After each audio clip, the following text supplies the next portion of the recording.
Today, the critical flaw most of us overlook when making important investing decisions. Hi, I'm Graeme Newell with more of the latest brain research on what motivates us to make good and bad financial decisions.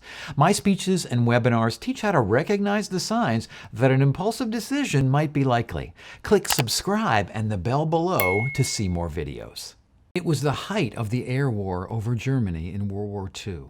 Allied bombers limped back from harrowing missions riddled with bullet holes. To protect the men, designers wanted to add armor plating, but weight limitations meant only a portion of the plane could be shielded.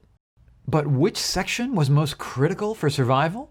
So engineers got the great idea to plot all the damage on returning aircraft to map where the planes were hit most frequently.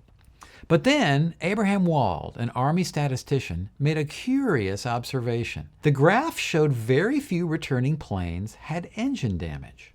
He pointed out a glaring oversight. Engine-damaged planes weren't included in the sample because they crashed and never made it back to the base to be counted.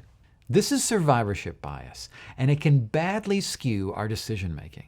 Because losers don't survive to offer contradictory evidence, we overtrust the advice of winners. Everything looks like sunshine and roses because those who got washed away in the flood can't tell us about the downside. If you were offered a new job, would you feel comfortable reaching out to the person who had that job before, if they had been fired or laid off? Let me know in the comments below. Our friends and colleagues don't sit around bragging about past money-losing decisions. They only talk about winning choices. We don't invest our savings in lottery tickets because we know for every one big winner, there are thousands of suckers who lost.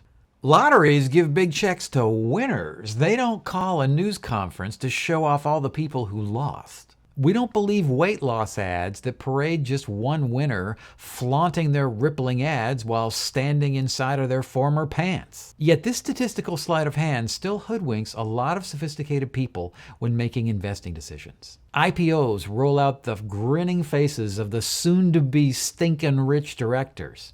But you'll never hear from the small investor who got dazzled by the IPO jubilation and lost his shirt.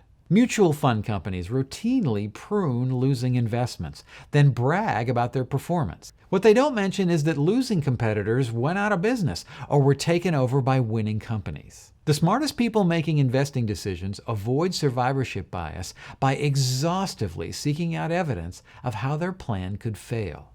Now they're prepared for the ways fate and competitors will try to shoot them down. If you'd like to hear the fascinating story of how survivorship bias created a huge craze for mind reading, click on the info card right here.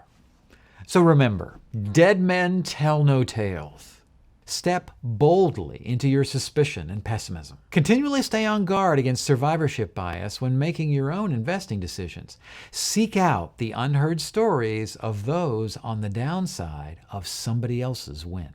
Right now, I'm working on another video about how cognitive bias lures us to make bad financial choices.